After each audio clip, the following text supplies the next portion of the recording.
Hey, what's up, everybody? This is Joe Tossi from TechTables.com, and you're listening to the Public Sector Show by TechTables. This podcast features human-centric stories from public sector CIOs, CISOs, and technology leaders across federal, state, city, county, and higher education. You'll gain valuable insights into current issues and challenges faced by top leaders. Through interviews, speaking engagements, live podcast tour events, we offer you a behind-the-mic look at the opportunities top leaders are seeing today. And to make sure you never miss an episode, head over to Spotify and Apple Podcasts and hit that follow button and leave a quick rating. Just tap the number of stars that you think this show deserves.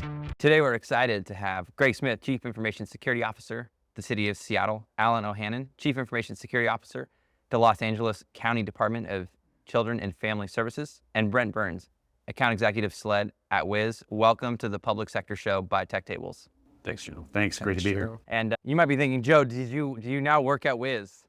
I do not, but the swag is here, so I'm repping it on this podcast. I even got these unicorn socks. It's pretty cool. And this nice sweatshirt, so thank you, Brent. You're welcome. Thanks for rocking the Wiz swag. Yeah, and it's the TechTables orange, because you see it matches my watch. We're just on point right now with the TechTables orange. Greg, for those who don't know you around the country, give us a quick intro. Greg Smith, Chief Information Security Officer. I also am the director of a division called Security and Infrastructure, which reflects the fact that I oversee both security and infrastructure functions at the City of Seattle. I've been at the city for 27 years. I've been in the Pacific Northwest for pretty much my entire life. Pretty much a born and bred native. So you have 2 jobs, is what I heard. Yes, I have 2 jobs. Yes, Rob says you got 4 jobs. Oh, there's new ones? Okay.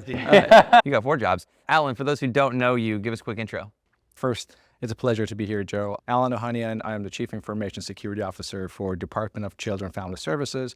We are the largest welfare agency in the nation.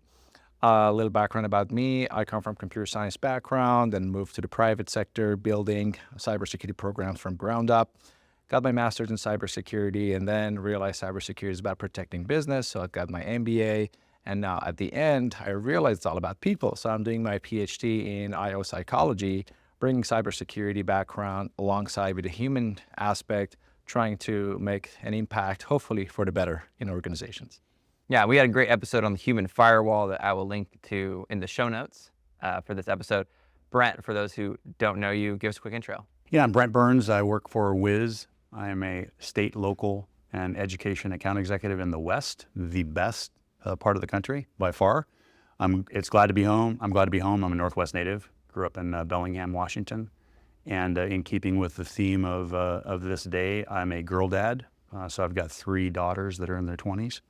And I'm proud to represent that and thrilled to be a part of the mission that you have to spread the good word about what's happening in public sector and how public sector is making an impact on our communities. Love it. Greg, as you mentioned, 27 years of the City of Seattle. I'm 27 years old. No, I'm sorry. I'm only 35. I'm 35 years old. You held the role of CISO for the last 3 years. How has your approach to cybersecurity evolved over the years, and what unique challenges are you seeing today? Yeah, I was running infrastructure at the director level for a couple of years before assuming the CISO title in addition. And I think in infrastructure, you're adjacent to the security function. You're partnering with the CISO. And so that was my lens. And when I took that CISO title and the role and the function, I was initially just focused on protection, detection, the core. Let's make sure nothing bad happens. I think as time has gone on and we've grown in maturity in those areas, my lens has shifted more towards the risk perspective. You can't do everything. And even if you do, you may not want to, because there are organizational considerations like risk tolerance, risk appetite that may influence exactly what you're trying to do on the defense side. I think that's the crux of the evolution from my view of the role and the security function generally, because you don't want to hamper the organization. There's always a tension there. And so we try to make sure that we're sensitive to the business needs and partner on that level. Alan, the Los Angeles County Department of Children and Family Services, so there's just an immense amount of data. We talked about this on the human firewall episode, but specifically for vulnerable population, right?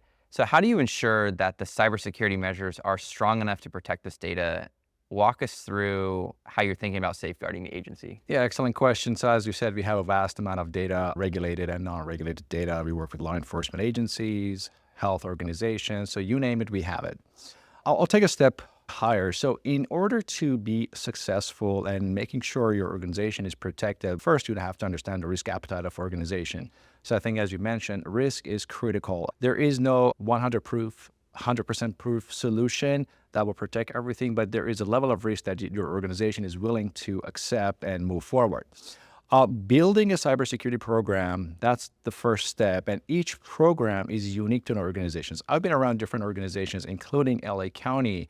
DCFS by far has been the most complex yet rewarding place that I worked for, from personal growth perspective and understanding how the culture and the organization works in general. So building a cybersecurity program that fits your organization is number one. But in order for you to do so, you have to understand the business, what it's trying to accomplish, what is the mission and vision. Trickling down to different elements and domains within the program, from your vulnerability assessment to your application security, to your firewalls, to your operations and network layers and so forth. Having those technical elements is critical. And then once you place that technical elements and non-technical elements such as policies and trainings and so forth, you want to make sure this stuff is working. Just like your alarm system at home, when you put an alarm system, you do want to test it out to see if it's working in case of crisis. So audit and compliance becomes the next level. So we go back and we recheck and multiple times to make sure all these measures that we placed are working, functioning, and are updated. For example, when a new technology comes on board, are we equipped to handle those threats? Are we equipped to handle the implementation of technology that doesn't open up other doors for the bad guys to come in? Long story short, having the program, auditing the program, and then making sure you have measures, PKIs, or indexes that you measure the success of the program, such as if you have a training in place, you want to make sure your training works. You can have incidents, but prior to real incidents happening, you want to have an incident response plan in place, and you do your tabletop exercises. You basically run through the entire plan to make sure when the crisis happens, you're ready. Because at a time of crisis, it's not the time to plan the plan, it's time to execute the plan. That's fantastic. Brent, Wiz is positioned at the intersection of cloud security and AI. I know there's going to be some buzzwords, but how is Wiz helping public sector organizations manage the complexities of cloud security, and what do you think is going to be a game changer as Wiz makes its move into Wiz for Gov? Yeah, thank you for inviting me to participate, and we're thrilled with the progress that's happening. We actually just yesterday we achieved FedRAMP moderate authorization, so we're very excited about that, and the security capabilities validate that program validates. And I think what we're seeing is it starts with visibility. If you look back at what I believe are the most impactful game-changing events that have taken place, we're now 11 years looking back on the Target breach. It was 2013. Hard to believe it's been that long. And when you look back at the genesis of that, if you go through and do a root cause analysis, identifying lessons learned, the evidence and the artifacts of that were in the haystack.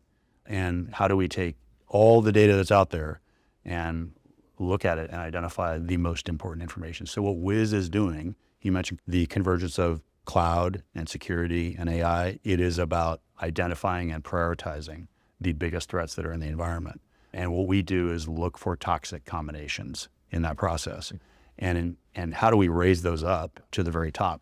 And then to your question about public sector and why that matters in public sector, you look for organizations that are federated in many cases, whether it's a city or a county government, whether it's a state government, the ability to have a high level of visibility with the detail to what's happening at the very top level, and then drill down and get into the details, is I think where organizations with this mission typically have many challenges. So Wiz is addressing that challenge. So we have the ability to take a look at a high level of a city government and look at their entire cloud estate, what the security posture is in different sub-agencies within those environments, and then break down, I think in many ways, I believe, crush some silos in terms of visibility and turn that into actionable data. Greg, asset management is often overlooked in cybersecurity. We had this conversation.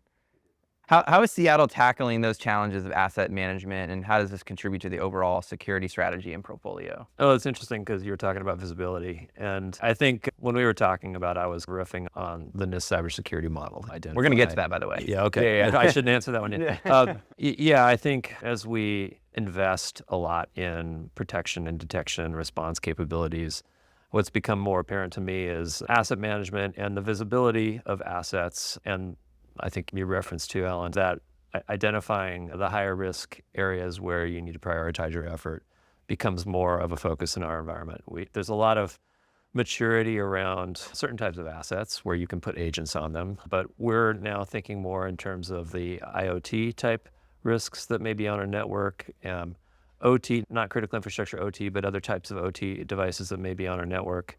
We're starting to see things like electric vehicle chargers and IP cameras and badge readers and smart lighting devices, which are new, and they present different kinds of risk vectors for us. Some may be minor, but some may be less minor than we'd like them to be. And for many parts of the city's organization, they're not part of anybody's maintenance schedule. Having that full asset visibility is becoming a higher priority for us, the city. And the tools are emerging to allow you to get a handle on this. I think one buzzword is CASMs, cyber asset attack surface management. And there are a variety of products that slide into that segment that we're finding to be interesting and useful. And we think will inform a lot of our work plan and maybe ask some of our operational teams to think a little bit differently about what is most important as we can really identify. And I will say AI is helping at the back end collate the various aspects of the risk. It might be a risk of a vulnerability combined with a risk of a configuration miss, combined with exposure that gets you to a risk score. And when you start talking about maybe seeing twice or three times as many assets on your network than you think you had, once you actually start discovering all of these kinds of oddball devices, you really do need that kind of assistance to stack rank at a risk level. So that's where we're going with that. There's like skeletons for devices coming out. Many in the closets. Yeah, for sure. No, that's good. Alan, do you have any thoughts on asset management and how you're thinking about that as a CISO? Yeah, so asset goes hardware and non-hardware both ways. When it comes to the hardware, we pretty much have that locked down in a fashion that we work with the vendors from the buying perspective. As soon as we get those devices, we have a TPM chip enabled within each devices, and then we have a software installed on each one of our hardware so we know where they are, we can encrypt it remotely, and in case if they get lost and they're not reachable, we can actually wipe it out from a remote command center. That goes a long way with our iPhones and mobile devices that we hand out. So by far, DCFS has the largest handheld devices in the entire county. The reason is obvious. We have social workers that are out there doing their jobs. We have the largest one, and then managing those devices, as you can imagine, if you don't have a robust system in place, becomes a nightmare for the admins and us security folks to manage it. So we have the tools to manage that. I think the biggest challenge that we face is when it comes to managing data assets, because data comes in and out almost every angle that you can imagine. Fax machine, phone call, floor, all sorts of avenues that you can imagine we get the data. And then remote work, thanks to COVID, now that we have workforce working remote, that exposed the risk surface exponentially because not everybody has the same secure settings in their vicinity of their homes or places that they work outside the office. In the office, we have the network, we can secure it. But when it goes outside of our perimeter, that becomes a challenging part to protect the privacy and security. I think that's where the education and awareness comes into play, and then having certain measures when bad things happen, how we're going to manage that or how we're going to tackle that, because it's not a matter of when, it's a matter of, sorry, not a matter of if, but it's a matter of when. Yeah, 100%. That is so good. Brent, one of Wiz's standout features is its ability to provide extensive visibility into the public cloud. We just talked about this. Walk us through how that capability is beneficial, specifically with the use case for Stanford University. So firstly, Wiz cannot be installed because there's no agent. So I think that's an important piece for key executives to be aware of. It can be connected. And when we're connected, it's typically about a 15-minute process connecting to the public cloud environment with the visibility that you grant. And then within 24 hours, we're going to have visibility to everything that's happening in the cloud enterprise, the cloud estate. And visibility is where it all begins. And then tying back, once you have that visibility, what are you going to do with that visibility? And I think there are a couple of key use cases. Compliance is certainly one of them, one of many. And the ability to identify a standard that your particular institution or organization is holding most dear, or maybe you have a top 5 or a top 10 list that you want to measure not only the overall organization for, but the federated elements of your organization. And you basically have a click-on-demand view of what the compliance status is of each of those sub-organizations. There's a powerful element there. No more using an Excel spreadsheet or another more manual process to determine your compliance status. The other, I think that's a key one for universities, you mentioned Stanford, is because of that federated capability, how do we prioritize risk that's in the environment? And we do that for you. And then you can utilize existing ticketing systems and integrations with those ticketing systems. And in a federated environment, oftentimes you might have, let's use a city government, for example. Maybe the city uses a solution, let's say ServiceNow as an example. And then one of the other organizations, maybe a utility perhaps, uses a completely different ticketing system. So you'd be able to interface with both of those or all of those in an environment to reach fastest time to remediation. I think that's one of the key areas that's, I think, a great differentiator for us, is that you're not locked into one particular way of addressing it. And then one of the concerns that often comes up is, first off, you can have visibility to my environment if I'm that sub-agency, but I don't want you touching I don't want you touching that in terms of fixing anything. Well, that's okay, because you can utilize a ticketing system and basically drive that to the team that's actually responsible for that. If I could follow up, I think it's interesting that it's a cloud version of what I was talking about. And having that visibility is, because that's one of the problems, is configurations that you've lost track of and capabilities that have been spun up and you didn't know about. And your toxic combinations notion is what I was saying also with the other stuff. But the other sort of knock-on benefit, I think, is that in a city like the city of Seattle, we have a lot of folks that would like to be a little bit more independent in their ability to do things. And we could maybe step away from gatekeeper role a little bit and focus more on guardrails with auditing capabilities with some of the tooling that we're able to get, whether it's what I was speaking of or whether what you're talking about, which I think is a win. There's so much velocity happening, or at least desire for velocity, that we can be maybe more of an enabler from the IT side. So there's this concept of democratization of security. Yep. And I think our tool, our approach enables that, right? More than half of Wiz users are not in the security organization. Yeah. And how do we enable that? Because it's simple, easy to use, and it provides that visibility. And it could provide the opportunity for someone in a CISO role or other executive role at a higher organization, hierarchically, to oversee that. So you're in the position of empowering them with information, giving them visibility. And also, let's use that utility as an example. So the utility team member is going to log in and they're going to see the utility. They're not going to see what the library or city hall has access to that you have visibility to. So I think that's a neat element. And the other is they're empowered to then go fix their own problem. One of the things we utilize AI for is we're going to provide recommendations using the appropriate tool set that they find common. We're going to provide them with starter scripting and command line, for example, so where they can see what's going to get them to a solution. And then when they're done, they can close out that ticket. It's going to reference back to what. So 40% of our customers within 90 days have 0 critical issues. And that's how, because it's not a team of a couple people generally that are fixing these high priority issues. It's democratized across the organization and people are empowered to actually do something about it. That's fantastic.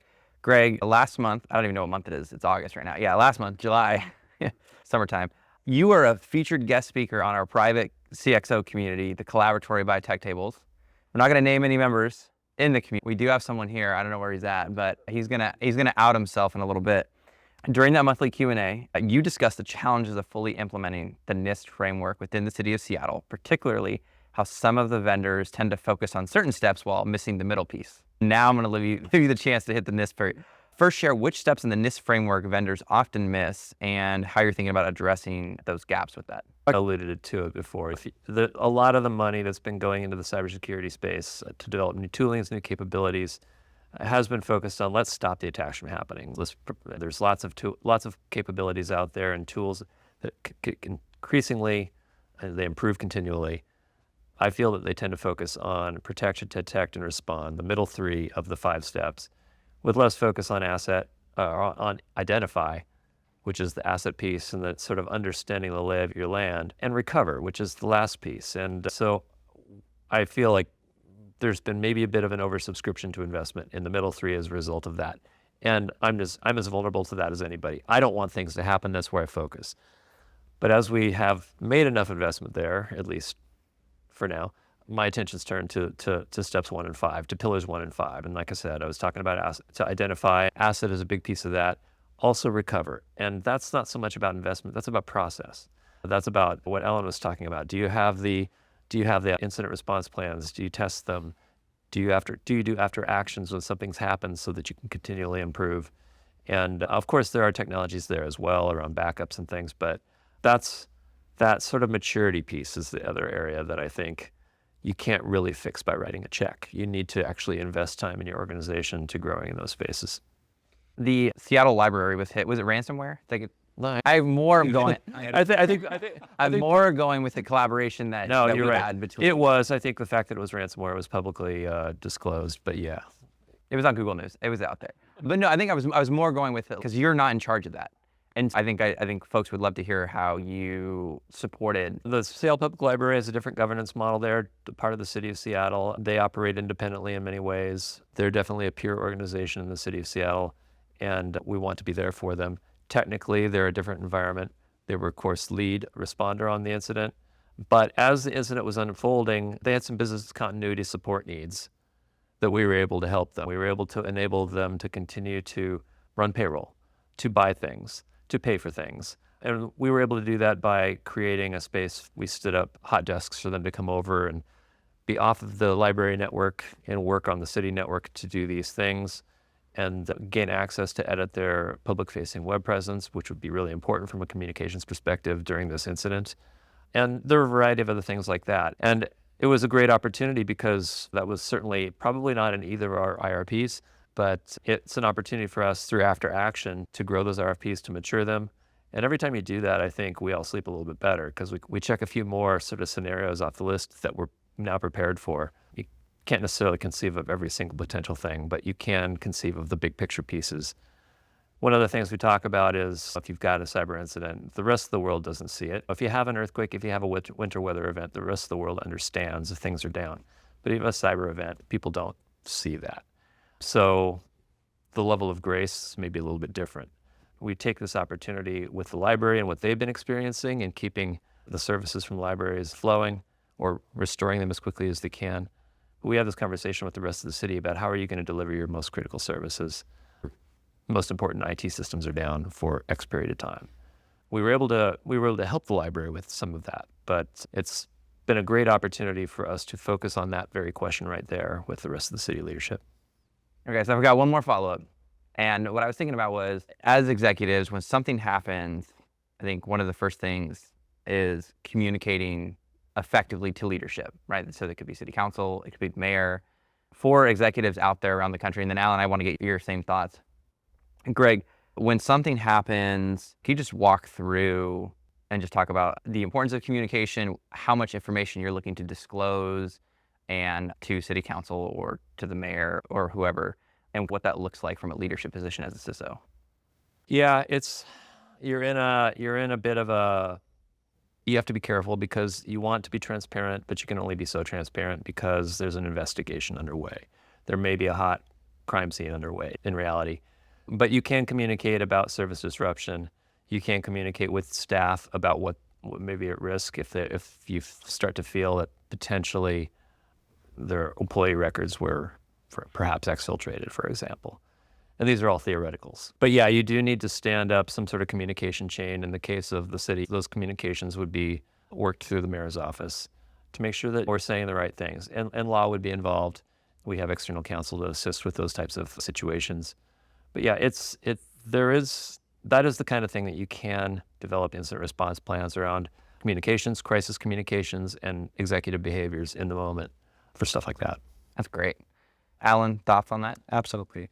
So just to add what Greg said, part of the incident response is the communication channel. So you have to have that triage plan where who you call, when you call, what are the key players, and depending on the type of the incident, who do you inform? Second, which is the most important one, is the timing. You don't want your executives hear it from another source before you tell them. A little bit about how the county government operates. We have a director, and the director reports to the board. The board is basically overseeing all county departments, ourselves included. We want to make sure the timing is so right that it informs our director and the board so they're aware of what's happening before they hear it from other sources, as I said. The second part is how much do you share that is not creating a panic, but it's the right amount of information so they're aware without jumping all on the call and panicking about it? Because there has been instances where information went out, not completely accurate picture of the whole incident, and everybody went into the panic mode trying to figure out what happened. Facts are the preliminary important piece of information that goes out to our director and so they can inform the board. In the meantime, before we hit that communication channel, we do our investigation to get a grasp of an idea of what's happening. And in the meantime, we share that this is what we know so far. Stay tuned, more is coming. So we don't know the whole full picture. Don't panic yet until we try to find out what happens. So basically, we try to stop the bleeding and then create a realistic view of what's really happening or what happened, and then communicate that upstream and across to people who have a need to know. That's fantastic. Just as a quick follow-up, what do you think is the next big challenge or opportunity in cybersecurity for you, for in LA County? I guess the next opportunity and a challenge would be a use of AI, because it's a buzzword. It's nothing new. Yeah, it's already here. And I keep telling my staff and everybody else, we like it or not, we're ready or not, bad guys are using it. So we should stay ahead and upfront of all these new technologies, including AI. So I think, as I said, AI is nothing new. It's been around. Now it's becoming more clear and obvious to organizations that are using it. It's just an automation in a much efficient fashion for organizations to use. So for us, definitely it's a game changer because, as I said, we get so many data and information from different sources. And when it comes to child protection, AI can significantly help us make potentially positive decisions and predict the risk element when it comes to protecting children and families. In the meantime, the challenge next to good use is oversight and making sure what AI tells us is accurate. A real story for I think I talked about it on our previous episode too. For my PhD, I do a lot of research, and each research or scholarly research has a DOI number. That's a unique digital number associated for a scholarly article. I remember asking ChatGPT, hey, give me an article that talks about this element and is a valid scholarly article. Provided me with an excellent formatted article with an excellent right formatted DOI number, but when I checked, that didn't exist. AI hallucination. I think that's a whole different topic of discussion when the skill set of our workforce will shift. Instead of they being hands-on operation on day-to-day basis, now once we bring the AI in, it will be more of a role of an oversight, understanding the business so they can validate the responses or the outcome that they receive from this great programs and technology. So I think that's our next, it's already here. That's the challenging part. Yeah, that's great. Yeah, I think there's different components of AI, right? I think there's like generative AI, which is in its own bucket, which is that's my playground right now, which is a ton of fun. And then there's Are you going to generate AI images of us all when we're done here?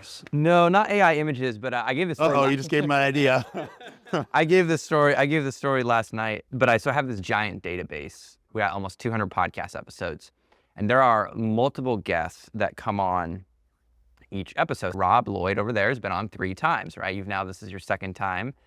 And felt public. It's all out there. You're all on YouTube. What we've done is each person in the database there's a piece for content. There's a person. So Greg, you're in the database.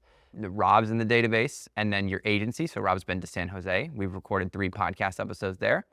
And prepping for the podcast, the acceleration. This is what it is. Ability for me to just synthesize information so much faster. And I didn't even meet with Rob. But he's been on 3 times, and so I might have, there's like prompting and then having a conversation. It's like having a conversation. So pretend you are Rob Lloyd. You're now in the city of Seattle. He's probably laughing at me right now, like behind the scenes. But hey, this is the episode premise. What would Rob like me to ask? And then I will submit it to him, and he might go, this is lame, or hey, these are great questions, right? Or he'll make up his own question on the fly. But I think there's so many use cases to help accelerate what you're doing. And again, that's just in my own media world, but I can see the acceleration at scale. I can tell you real stories where generative AI or deep fake, where they take pictures from someone's social media, especially when it comes to children, emulate the children's voice, send a notice to the parents and say, we have your kid, and here it is. his or her voice, you have to pay us such an amount of ransom. And these are real cases. This is real case. Another real story, which you can probably read online as well, an international company gets hit with deep fake AI, where the finance worker gets into a Zoom meeting with the CFO and other folks, all fake generated. So they pay $25 million to the bad guys. And after the fact, they realize, oh my God, this was a fake Zoom meeting. None of those players were real individuals. Yeah, closing thoughts, Greg.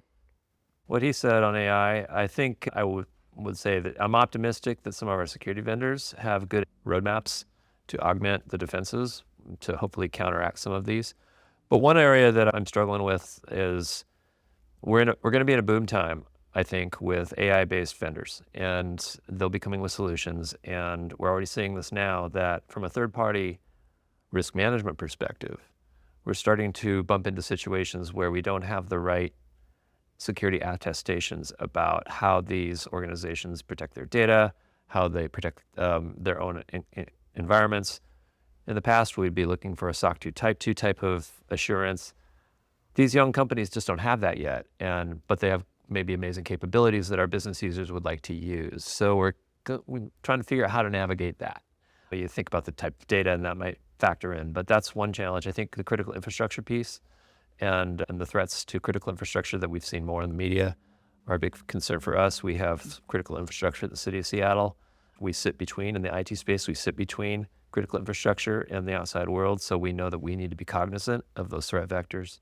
And then the third thing I would say is, as we try to proceed down our zero trust roadmaps, I heard the prior panel talking about zero trust a fair bit, and we always run into problems with data and how we classify data, because we can't protect the most important things if they haven't really been categorized as such. And I find that's where we tend to be a little bit less mature, and I think organizations generally tend to be a little bit less mature because it's hard.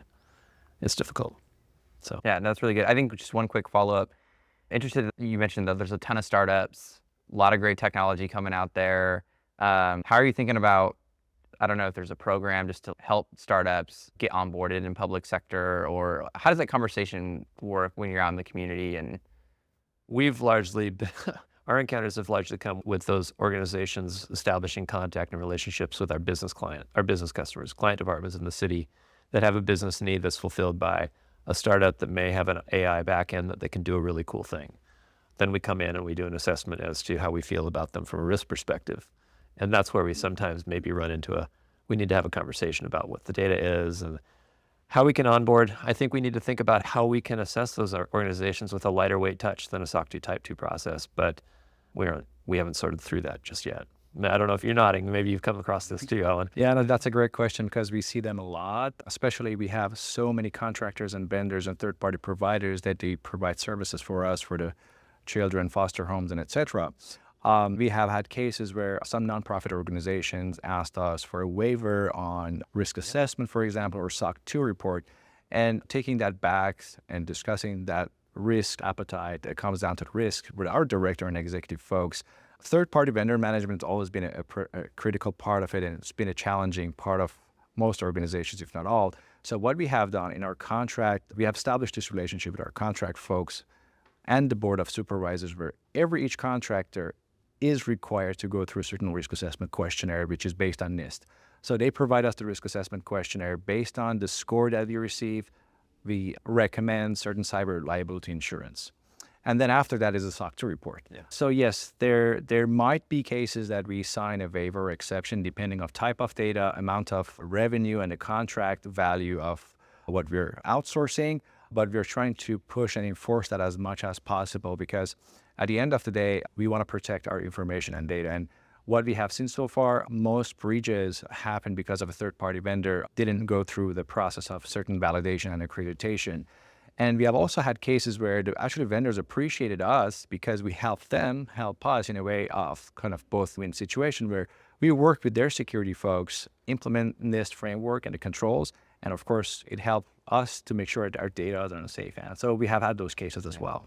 I jump in with AI briefly. Something on AI. I believe one of the emerging areas to be aware of is, where is AI in our environment today? Where is it being utilized? So one of the things that we do is AI security posture management. the ability to go in. It's a living situation. So at this snapshot, at this moment in time, where's AI being utilized in our environment, and what tools are being utilized, and making that correlation together, and exactly where does it reside? Because I think there's definitely there's a desire to encourage utilization of the tools, the right place, the right time, in a secure fashion. But as leaders, I think it'd be beneficial to know where it's being done, and have the understanding of exactly in the environment, so that they can be proactive about working collaboratively with those individuals, encouraging them when they're utilizing it for good, and it meets the standards of the organization, and then tying that back into a compliance element. I hear commonality with organizations with which compliance standards they're utilizing. That's something that we go about enabling and supporting. But I think the other area that I believe could be an emerging trend is coming up with, for the right organization, coming up with a combination of different compliance standards and creating your own. So maybe the city of Seattle has specific requirements, or LA County has specific requirements. Anyone who take together multiple compliance or add in using artifacts, some that may not exist in anyone's particular standard. So creating your own compliance dashboard and giving it its own name, that's a capability that we provide. So if I met you guys have an AI detects AI. We have an AI. Yeah, we have an AI. Visibility detects AI, yeah. With our minds being blown, thank you for coming on the Public Sector Show by TechTables. Appreciate you guys. Thank you, Joe. Thank you. Thanks for having us. Hey, what's up, everybody? This is Joe Tossi from TechTables.com, and you're listening to the Public Sector Show by TechTables. This podcast features human-centric stories from public sector CIOs, CISOs, and technology leaders across federal, state, city, county, and higher education. You'll gain valuable insights into current issues and challenges faced by top leaders. Through interviews, speaking engagements, live podcast tour events, we offer you a behind-the-mic look at the opportunities top leaders are seeing today. And to make sure you never miss an episode, head over to Spotify and Apple Podcasts and hit that follow button and leave a quick rating. Just tap the number of stars that you think this show deserves.